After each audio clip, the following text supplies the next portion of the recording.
And the old opposition is saying, I've been around long.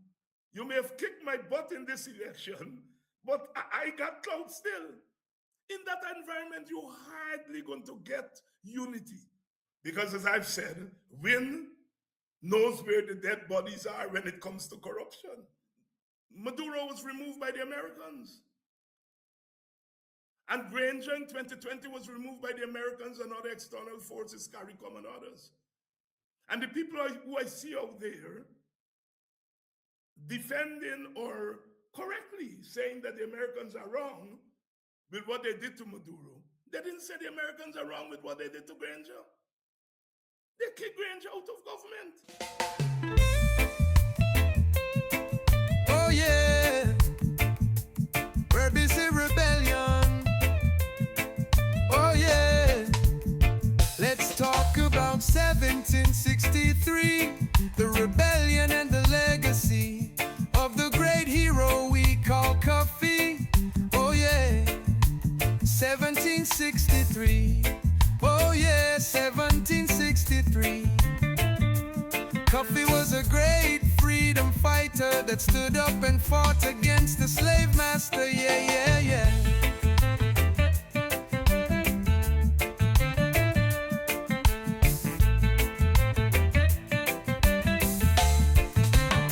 From West Africa to the plantation, it wasn't easy crossing the Atlantic Ocean. My ancestors and foreparents die in the millions, yeah, yeah. I say 1763, it wasn't easy. 1763 and still we're not free. In Burbice, where Africans work for free, 7 days a week, it wasn't easy. From sun up to sundown, whiplash was all over we. Oh yeah.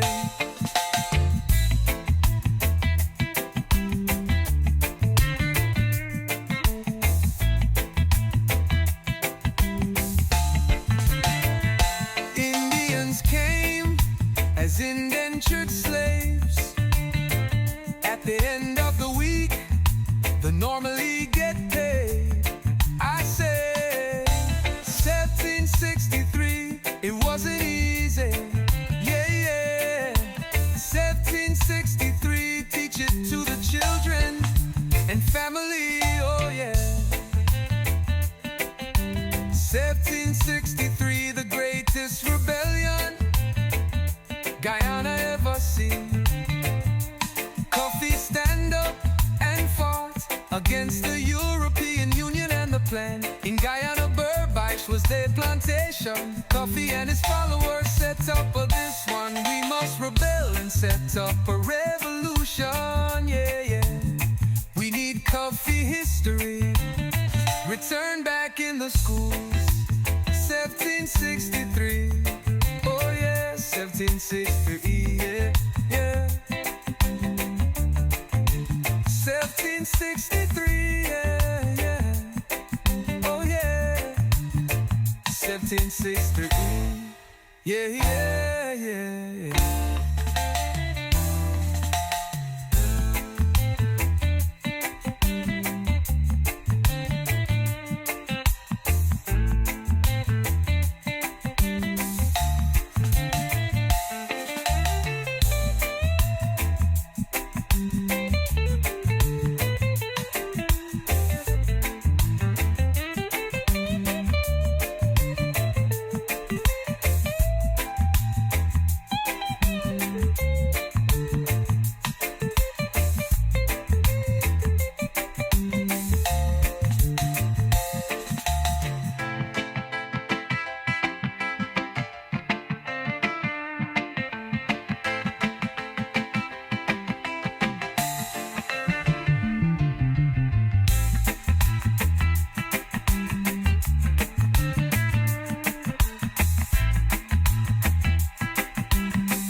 Thank you. And that gives you the floor to tell us what's happening in the parliamentary political front. Well, there's nothing happening parliamentary. We had the first sitting November 3rd, which is December, January, going to February, 2.5 to 3 months.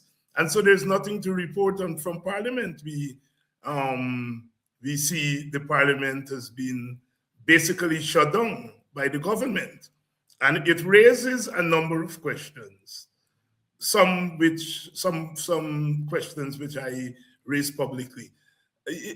Something is wrong with the system where the legislative branch is controlled by the party that controls the executive branch. Basically, Parliament is run by the government, and the government is part of, as we know, it is part of the executive branch. And so there is no separation of powers, no checks and balances, and the Parliament has to remain shut down because the government wants it shut down. It's an archaic system. And I think a lot of energy should be put there. I understand that a lot of energy is being put on the fact that Parliament has not met and the leader of the opposition has not been duly elected. And a lot of emphasis is put there, but I think that's a consequence of the problem. The real cause of the problem is the lack of separation of powers and the tremendous power that is in the hands of the executive branch. That has to be taken away. In all countries in the world, in the United States, for example, it is not the president that controls Congress. The president may have his party in Congress, and that party may control what's happening in Congress, but Congress decides when it meets, it decides when it holds election and so on, and that's not determined by the executive branch. In Guyana, it is. And I think that's the biggest problem here. It's really a shame that 9 and 4 going on to 5 months after the election, Parliament met once, and that was more ceremonial than anything else. There's not been any work. The Parliament has not gotten down to work because clearly the executive branch doesn't want it to work, and that's where the problem is. Let me say a couple of things. One, I noticed recently that a couple of commentators, I know GHK Lal, and somebody has been telling me that Minister Jordan has also made some comments in that direction. I have not seen them. I've seen GHK Lal thing, and that is that the opposition is not up to it enough. And they're not.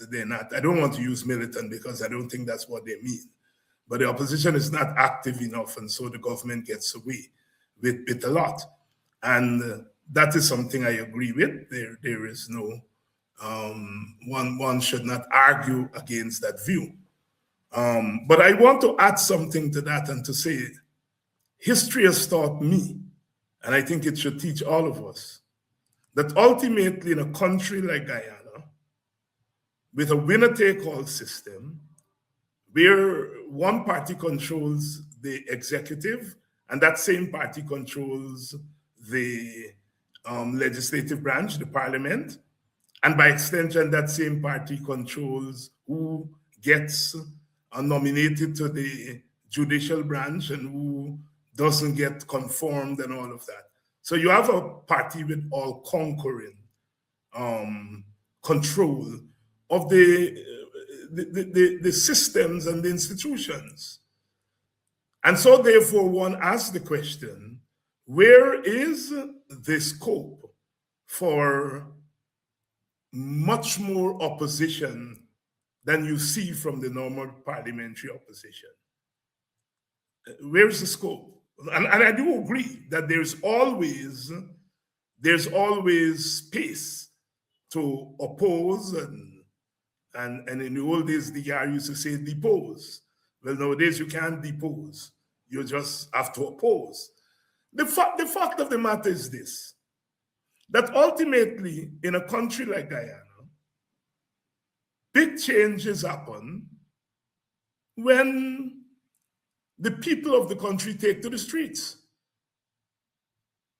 And when outside forces say this is what will happen, I want anybody to point to me at any point in history where the parliamentary opposition, as a normal opposition, has gotten the government to do anything that the government doesn't want to do.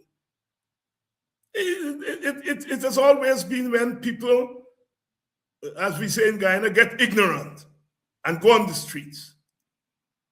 And then you see the government respond. The last time this PPP government, the times this PPP government has moved, 1997, when Desmond White was able to put thousands of people daily on the streets, it brought the government to the table in the form of the Ordmonstown Accord and the St. Lucia Accord. In 1999, when the public servants took to the streets and withdraw their labor in a massive strike that forced the government to arbitration that went in favor of the workers, the Armstrong-Thomas arbitration. And I can go on and show you it's only when people have taken to the streets and that they've threatened the power of this government, that this government has come to the table, has moved to take any position. And insofar as one can criticize the present opposition, the criticism must be even-handed. It must be that they're not using the space, the little space, the tiny space that they have enough. I agree with that. But also that the present opposition has decided not to go on the streets, or they've been forced not to go on the streets. And so therefore history has taught us that. Now, the second thing is when the white people speak. No, I bet you, I guarantee you, I'm prepared to bet all my political dollars here, not my normal dollars, that now that the ambassadors from the United States and Canada and Britain have said it's the opposition leader must be elected, bet you the government is going to move. Bet you the government is going to move. So we are in this situation where this government only responds to two things: external pressure and people's pressure on the streets of Guyana. Unfortunately, whenever we are talking about opposition, we have to include those two things. Because if you exclude those two things and you're thinking that it's a normal situation where you have a normal government and a normal system, you know, in France, the people take to the streets and the government responds, in the United States and so on. No. In our country, it's when the external forces say do this, the government is going to do it. They're going to move to elect the opposition leader. And if they don't, they are going to be reprimanded by the international forces. And so I just want to say that we have to be real sometimes in our analysis. Now, that is not to excuse that given the little space that the opposition has, the opposition could do more. But we do have an opposition, and I have to point this out. Again, one has to deal with what one has. We have as old people would say, a funny opposition now in Guyana. We have an opposition that is divided in two. The same constituency, mainly African Guyanese and Amerindians, native people, indigenous people, mainly. But that constituency divided between two parties. One party that was traditionally the APNU, traditionally the opposition, has now lost the status as senior opposition to the new party win. Now, in such an environment, you cannot automatically or expect those two parties to automatically work together. Now, if the two parties were working together, it makes the opposition work within the limited space easier. But, I mean, we're burying our heads in the sand. if we don't recognize that the manner in which the election played out meant that you have two opposition parties representing the same constituency, one was booted out by the other. The other one comes in and said, well, I am now the opposition. I am now the leading opposition. And to be the leading opposition, I have authority more than you. I get more people than you. I am the opposition. And I supposed to be calling the shots. And the old opposition is saying, I've been around long. You may have kicked my butt in this election, but I got clout still. In that environment, you're hardly going to get unity. As old people say, what you ask for is what you got. I mean, that's where the elections put us. And I think a lot of serious people who would like the two opposition groups to work together are burying their heads in the sand if they believe that the two opposition groups are going to automatically work together. Now, I am for unity, not just between the two opposition groups. I'm for national unity. That WIN and APNU and the PPP on issues such as national sovereignty, we should all come together. I'm a unity person, but I am also realistic. The PPP has ultimate power. It doesn't need WIN and APNU to wield power.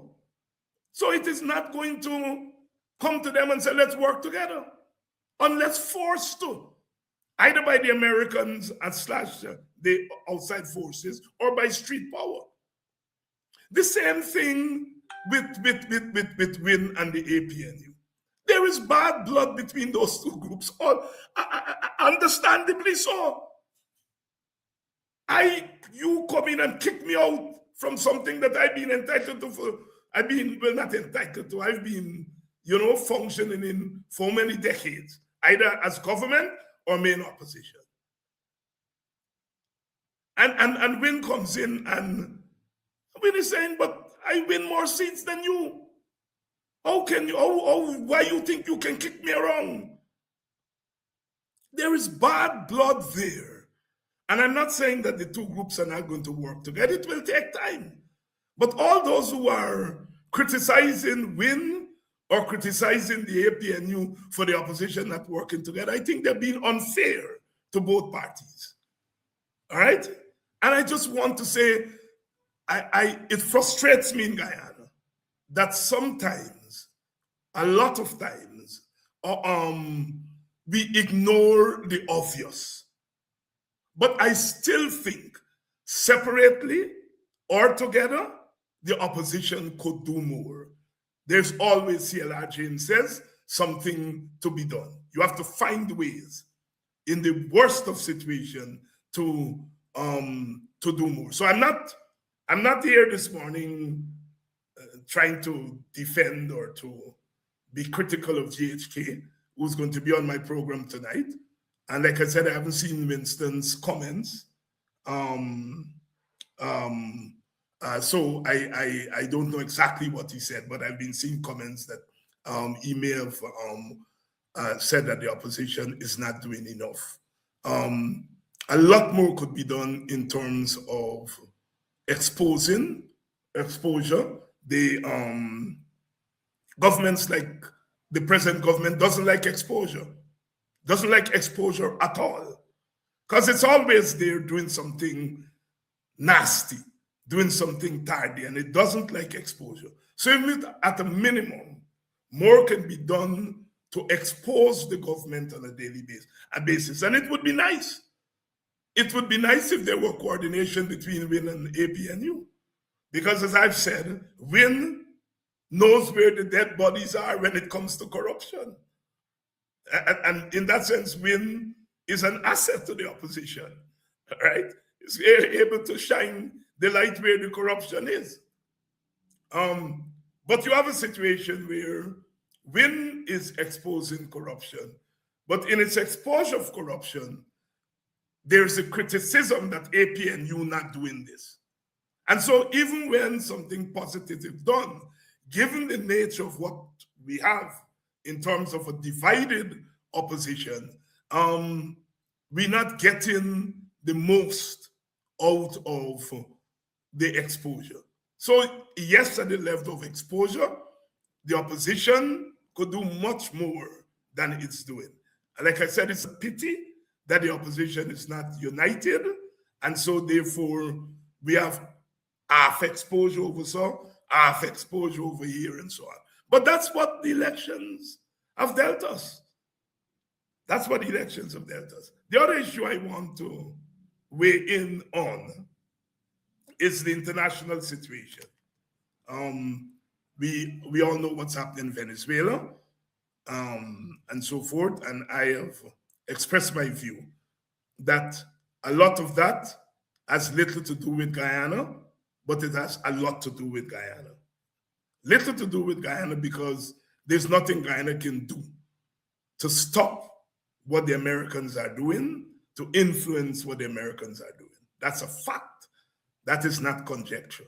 That's a fact. There's nothing we can do to stop that. All right? So in that sense, it's not about us. And this has always been the case. In the last time we had the promulgation of a world order was after the Second World War, when the victors of the war met in New Hampshire, Bretton Woods, and they divide up Europe and they put down the law of the law of the world. They created institutions, the IMF, the World Bank, the World Trade Organization, what eventually became the World Trade Organization. And they laid down what the world would look like. And I'm arguing that is what is going on now. Venezuela and what's happening there is not particular to Venezuela. I think it's symbolic of changes that are taking place and that will take place in the world. And in that sense, Guyana has nothing to do with that. But on the other hand, Guyana is next door to the theater. It's next door to Venezuela. Guyana's territory is tied up in the Venezuela scenario. And in that sense, it has a lot to do with Guyana. And it's very untidy for a country like Guyana. What do you do? What do you do? I mean, can somebody please tell me, when America comes and says, you know, we need to, these third party, third country migrants that can go back to the country, will you take them? What is the Guyana government going to say? No. What is the St. Lucia or Antigua government going to say? No. You say no, there are consequences, immediate consequences. The real politics is that that's where we are. We don't have the leverage, we don't have the clout. And so there are things we can determine. In that regard, I have argued that our national position should be one where we remain neutral. At a minimum, remain neutral. And I say as a nation, not as a government, because I think this is not a matter for a government. This is a matter for a nation. And I think as a nation, we should take a neutral position. We should be neither anti-American or anti-Venezuelan in our stance. We should take a neutral stance. In the old days, they had a non-aligned position. You know, this neutral position that I'm talking about somewhat resembles a non-aligned position, but there are some nuances. As a nation, we should take. Now, if people want to be critical of America and what it has done, let the civil society organizations do that. Let the anti-imperialists go out there and picket and condemn America if they want to. Those who are pro-Guyana and feel that Maduro should be removed because he's a bad boy and they want to do that, let them go and picket. So individual groups in the society and individuals can take the partisan position. But the nation should not take a partisan position. The nation should take a neutral position. Because we have no way to back up whatever position. We take a pro Venezuelan position, we can't back it up if the Americans decide to punish us. And if we take a pro-American position and Venezuela decide to lob some bombs across the border at us, you know, we can't defend ourselves. And so therefore it makes sense for us to take a neutral position. That does not mean that people and organizations in the society should not take the partisan, anti-imperialist, pro-imperialist position, as the case may be. The third issue I wish to comment on is the issue regarding the tape recording of a voice that people are claiming is Mr. Shell Mohammed voice. Hurling racial insults and so on at seemingly an African person. Now, I've seen a lot of comments one way or the other. And again, the logic of your politics takes you to a place. There are people who maybe voted for Win or are supporters of Win, who are prepared to downplay that tape, the contents of that tape, who are making excuses with. These very people, when Nandalal and them make racist statement, were condemning Nandalal. And so our politics has pushed us to a place of double standards. And I can't be part of that. If anti-Black racism coming from Nandalal is wrong, if the tape is correct and it's Mr. Shell Mohammed and it comes from Shell Mohammed, it's equally wrong. I don't care. Even if I had voted for Win, there's no way as a Black person that I would excuse what Mr.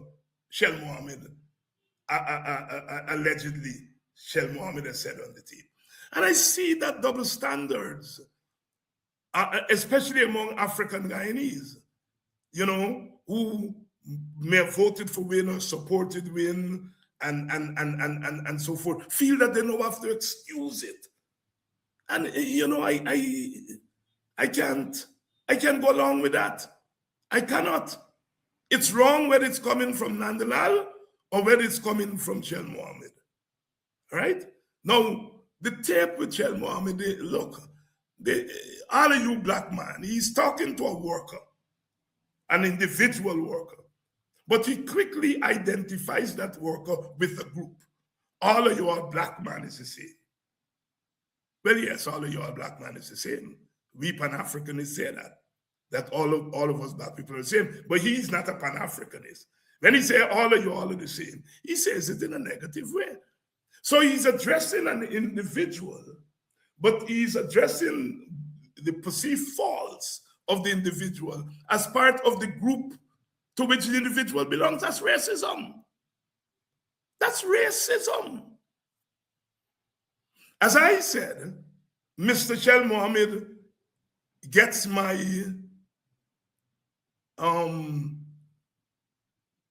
I am prepared to forgive him as an individual. Individuals say things.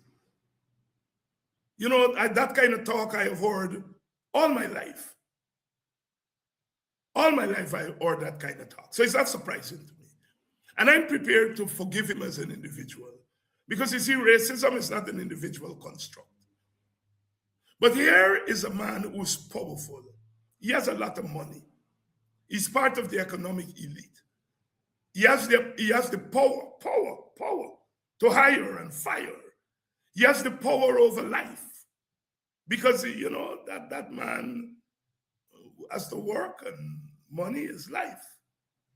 And he's using that power to make that man grovel, to make that man beg, that is racism.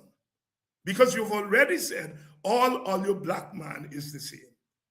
So you're making this man grovel as a black man. That is racism. And I am very sorry. I cannot give that a pass. I cannot excuse that. While at the same time, when a similar thing is being done by Mr. Nandalal or whoever else on the PPP side, I condemn them. And it is not that the PPP, because the PPP is the one that may have exposed this thing, then because the PPP exposed it, then you're anti-PPP, so you must not condemn it. No. The PPP is being double standard themselves. Because when Nandalal say it, they defend it. When Shell Mohammed say it, they expose Shell. They're into double standards, but we should not be engaged in double standards on this issue. Anti-Black racism is very prevalent in Guyana, very prevalent in Guyana. And we don't deal with it. You don't see the media front paging it the same way as if they would have front page. If I, David Hines, had said a similar thing to an Indian man, a poor Indian man, it would have been all over the papers. Because Black people in Guyana, Black leaders in Guyana, are hauled over the coast quicker than leaders of other ethnic groups. So this thing is happening. It's making a lot of news on social media, but in the so-called established media, it's not a big deal. Because I think they've normalized anti-Black racism and they wish it away as neither here nor there.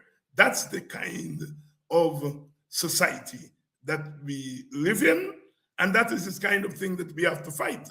Now, some of my left-wing friends have called me and said, well, David, you have not condemned what the Americans have done in Venezuela.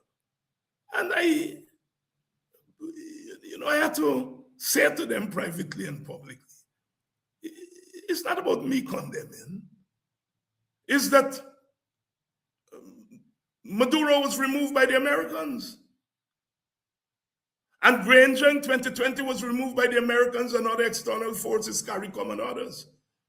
And the people who I see out there defending or correctly saying that the Americans are wrong with what they did to Maduro, they didn't say the Americans are wrong with what they did to Granger. They kicked Granger out of government. They put sanctions on Granger people before the elections were over. At least Maduro, they sanctioned him after the elections. They sanctioned Granger people before the elections. They tell Granger go into a recount, and when he went into a recount, they used the same old result. They said, well, no, we're going to recount because the old results. And they go into the recount, and the recount showed that the results were tainted, but they declared the PPP installed. And the Americans used the word install the PPP on the old, crooked data. All right? So again, double standards. Double standards. I hear some of my friends asking when they say, well, Maduro is charged with this and Maduro is this. And my friends are asking, where is the evidence? Quite rightly.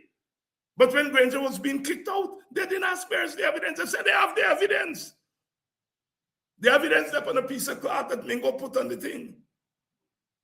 That double standard, I can't associate myself with. I cannot associate myself with that kind of open double standard. So I'll stop there.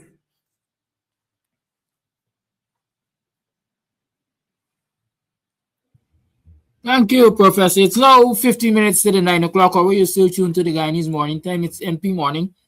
And so the lines are opened. Those of you who want to call, comment, question. The lines are opened. Morning, buddy Kidaki. Morning.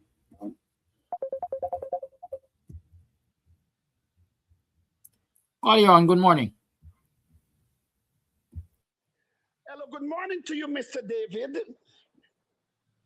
Good morning to all my black brothers and sisters. Good morning to you, Mr. Amsterdam. First thing first, Flash Garden is responsible for what we say, not how you interpret. I stay home from appointment this morning because I know you're coming on. And we had questions for ask you as usual. But I like how you correct. Let me repeat myself. I love how you correct that title. What you did not born with, but you work hard and earn it, doctor. That's why Flash Garden love to call you Mr. David. Because you take off your hat, you're still David Hines. You put it on back, you're still David Hines. You ain't got no Dr. Mark there, no MP. Yes, on the serious side. The question what I stay home for this morning, you ask you. You already explain yourself in a diplomatic way that although you're not be part of it yet, but you will be part of it because you use the word unity. Mr. David Hines, I'm 65 years old. I born in Koli people guts. I learn from them. I look, listen, learn. That's why I could run my mouth. They just teach them children that they are better more than black people. My grandmother teach me, and she grandmother teach all that Koli people love these things. We got to face fact and reality and speak it out. Use your one. Just speak out what black people need to understand. And I love you for that. Koli people love power, money, land, and they love to kill black people. That woman said something past the program, Mel, that it is sealed. It is okay now that all the opposition leader is decide for sit down with Mohammed and come together. That's a question I want to ask you if you be part of that nonsense. And she done money from Mohammed. I don't use the word allege because Flash Garden is responsible for what he said. And I could come home and stand up in front and say, yes, I say. When she done cook up to with Mohammed and bring Mohammed on she life said, Mohammed said, I am ready for sit down and meet with the opposition leader. It is too late. What is it to profit and gain your whole world and lose your soul? I now start.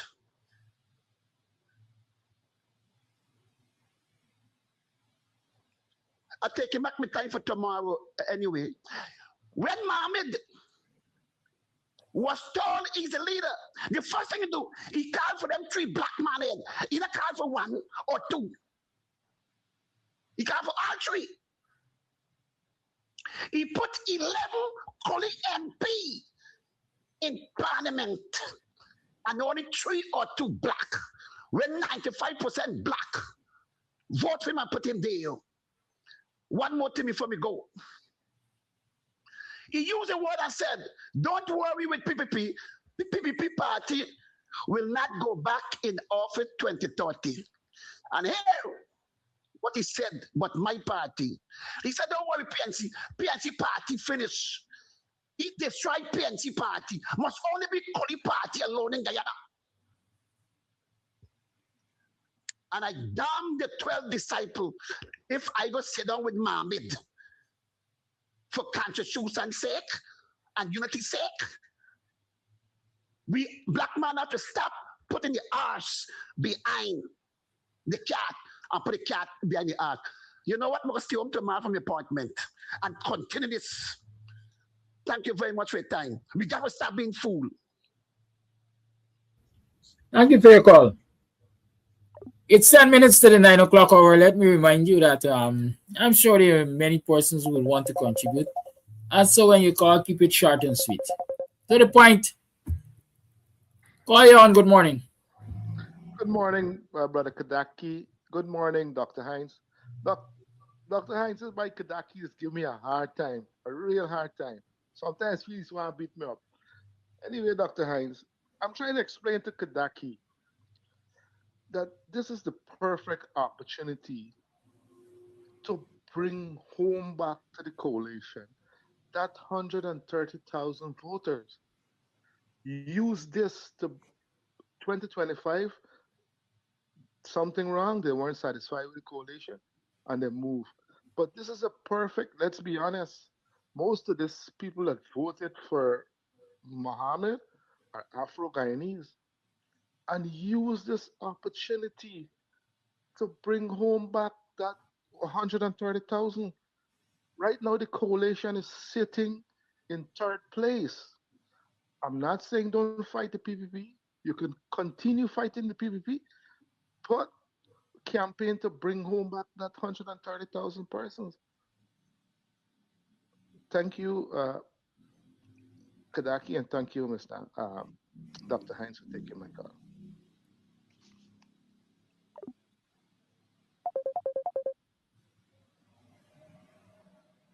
Call you on. Good morning.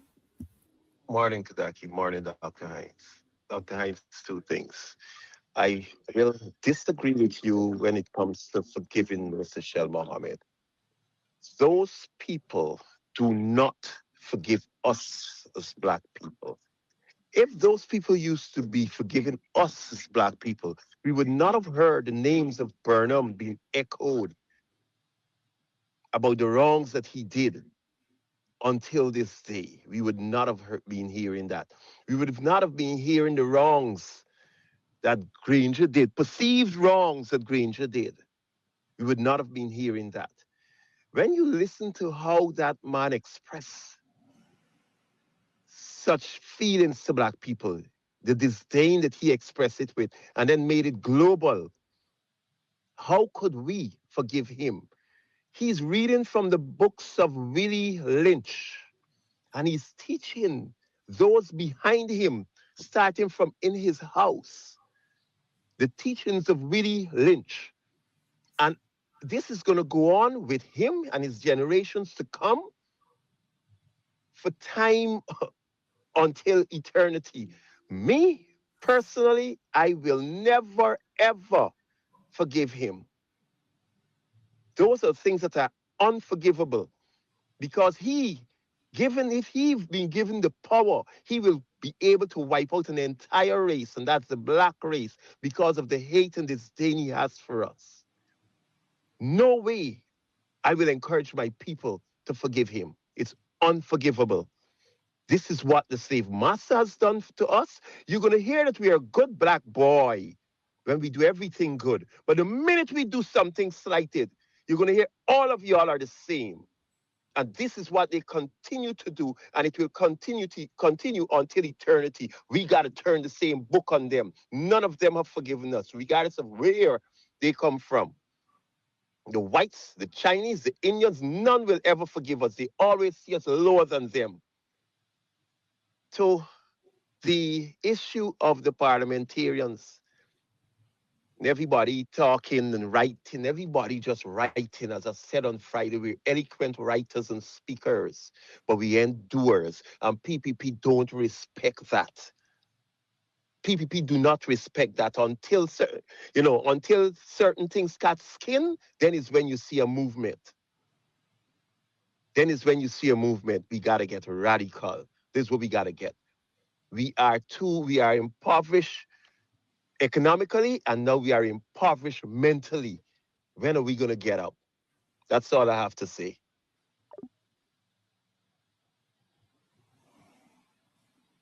Thank you, caller. It is 6 minutes to the 9 o'clock hour. Let me step in here a bit. I might take one call after. I see somebody. Caller, hold the line on mute, please.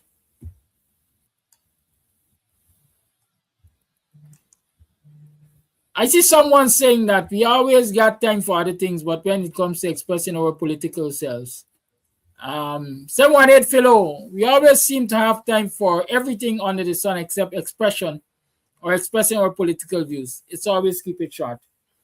Philo, Comments like these I generally don't allow to pass because I want you to understand the context in which we operate. This program is hosted from 7 to 9 in the morning. It is 2 hours. 2 hours of mostly unpaid time that I dedicate daily from Monday to Friday towards this program. And the longer I sit here beyond 2 hours, the more it costs me to host this program. Okay, sir? So maybe if you would like to sponsor an additional hour or so on specific days, you can hit me up, 6225933. WhatsApp me, man. We can talk about it. We can talk about it.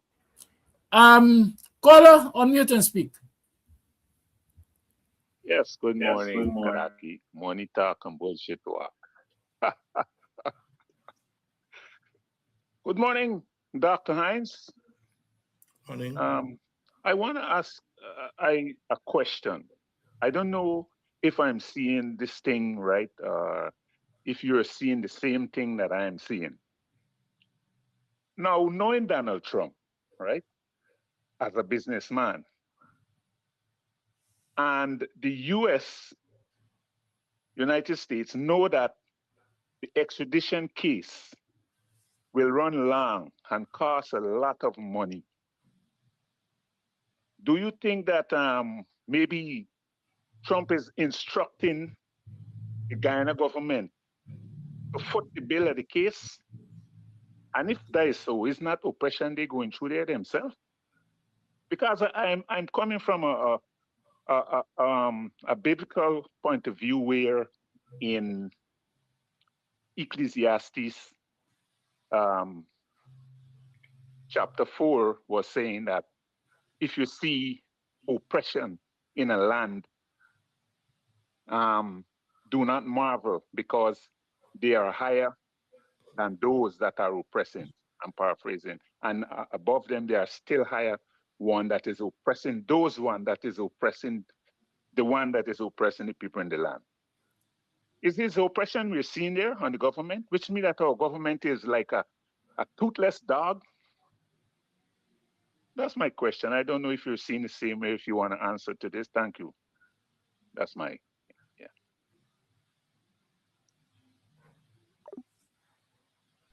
Thank you for your call. And that was the final call for the day. It's 2 minutes to 9 o'clock. Professor Dr. David Hines, the mic is yours for responses and closing. Well, the last caller asked a pointed question, and I don't know the extent to which Trump is involved in the extradition case. I am very careful not to personalize American foreign policy to Trump, although Trump may personalize it to himself. Ultimately, the American military and the American government must take responsibility for the actions of the United States.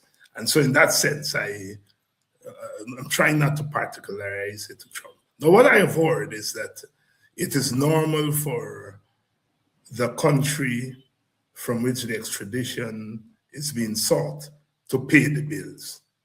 I don't see anybody who was opposed that explanation.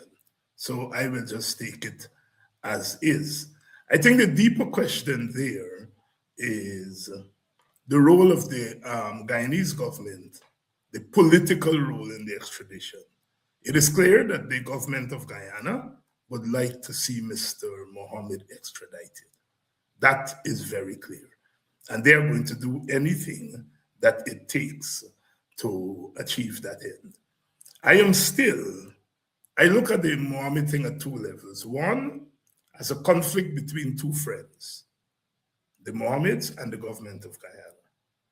And I still think that that level has a lot of weight in the outcome of this. I still think this is a quarrel between two friends that could well be resolved through a deal between two friends. I think the Guyana government could be very influential in having a deal made between the Mohammeds and the Americans. And in that sense, the Guyana government holds the key in their hands as far as the Mohammeds are concerned. My question is, if the Guyana government could guarantee Mr. Mohammed not going to trial in the United States of America and that this thing all go away if Mr. Mohammed does certain things. Will Mr. Mohammed say, no, let me go through with the trial? I think that's a question that is still out there. I think ultimately the PPP can help Mohammed in arriving at a deal with the Americans in all this. And I'm not taking that factor off the table. But I think at a larger level, it's a question of due process and the law. Mr. Mohammed, like everybody else, must be given due process, must be treated equal before the law, and so therefore the institutions must work in the Mohammed case. So it's at two levels. The level, like I said, of a quarrel between two friends, and the level of the rule of law and due process. I think that's where we are at the moment. Anything can happen as this case moves forward. Anything can happen. And I think some of us are going to be disappointed at the outcomes. Some of us may like the outcome, and some of us may not like the outcome. Because people's, as we now say in Guyana, people's feelings have gotten into the way of what would happen here. I don't have feelings in that sense. And so that I can take the position that I have taken. If you voted for Mohammed, then your feelings are caught up in this. This is somebody you voted for. And if you think that this person is being bullied, your feelings are going to get in the way. And so, and those of us who didn't vote for Mohammed, our feelings are not in the way in that sense. But we, all of us, should be for the rule of law and for due process for everybody, including Mr. Mohammed. Flash Gordon raises a very important question again. Unfortunately, this is where the politics have taken us, you know. What happened with the vote, with the African Guyanese and Amerindian votes at the last election really has created a political situation that I don't think we can manage easily. And I don't think the voters set out to put us in this situation, but that's the outcome. We are in a situation that we don't know what to do. It's not normal politics anymore. You have a government that wants to go after Win and is not naming them as opposition leader, using their power to do it. You have Win that can't work with the other half of the opposition because they now got bragging rights. You have the other half of the opposition still in their feelings because, you know, their own people shove them aside and so on. It's a very untidy situation, very, very untidy situation. And one has to be very careful and very creative about how one moves, because politics goes on in chapters. When this chapter is over, there's still another chapter, and sometimes you make decisions in this chapter that the next chapter you regret. So one has to be careful and creative as one moves forward. I know, you know, the caller who disagreed with me on my forgiveness of Mr. Mohammed, and I know I frustrate you all. I mean, I know. But note I said, I forgive Mohammed the individual, right? Unfortunately, I've come up in a generation in which forgiveness was constant. You know, I have been forgiven in many things in my life as a person, and I'm prepared to forgive people as a person. I forgive Mohammed as a person. But as a public individual, as a businessman, he does not have my forgiveness. I know it's a little bit nuanced and so on and so forth. And I know where things are. People feel that I should not forgive him, even as a person, because he wouldn't forgive me as a person.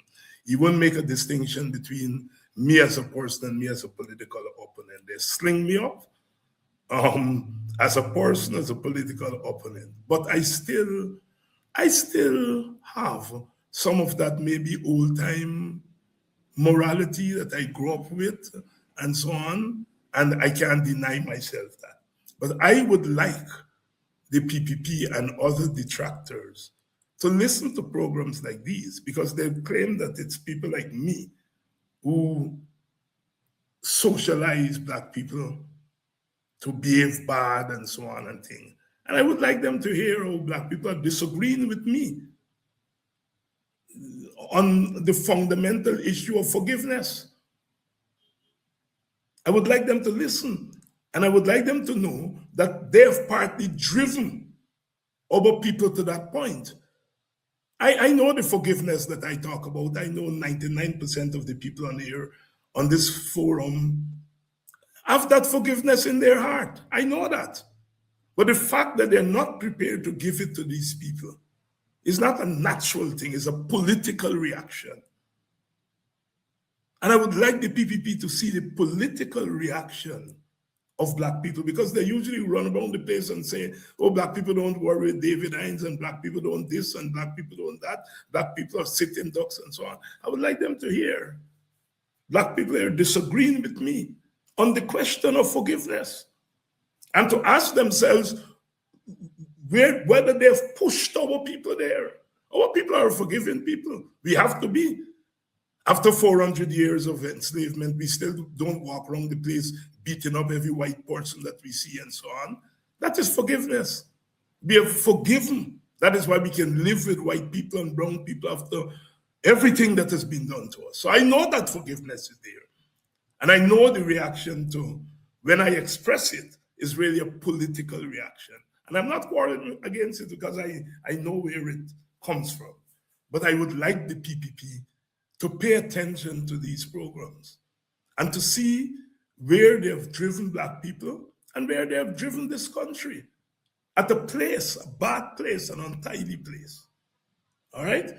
So again, Happy New Year to everyone. I think this is my first time on for the year. Happy New Year to everybody. Some of you may ask what is going to be happy about 2026. We don't know.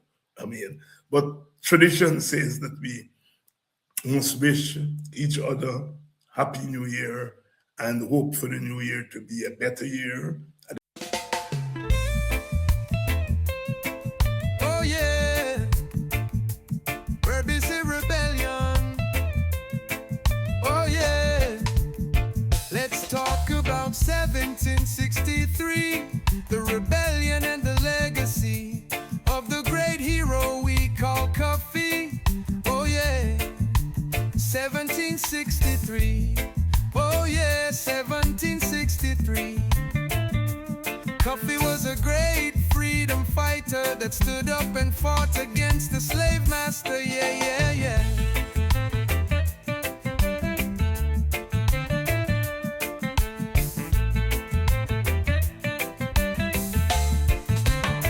From West Africa to the plantation, it wasn't easy crossing the Atlantic Ocean. My ancestors and foreparents die in the millions, yeah, yeah.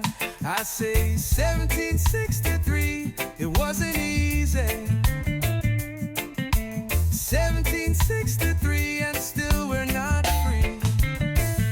In Berbice, where Africans work for free, 7 days a week, it wasn't easy.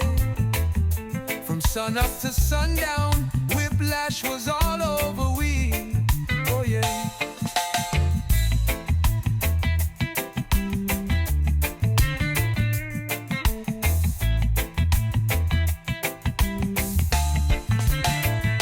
Indians came as indentured slaves. At the end of the week, they normally get paid. I say 1763, it wasn't easy. Yeah, yeah. 1763, teach it to the children and family. Oh yeah. 1763, the greatest rebellion Guyana ever seen. Coffee stand up and fought against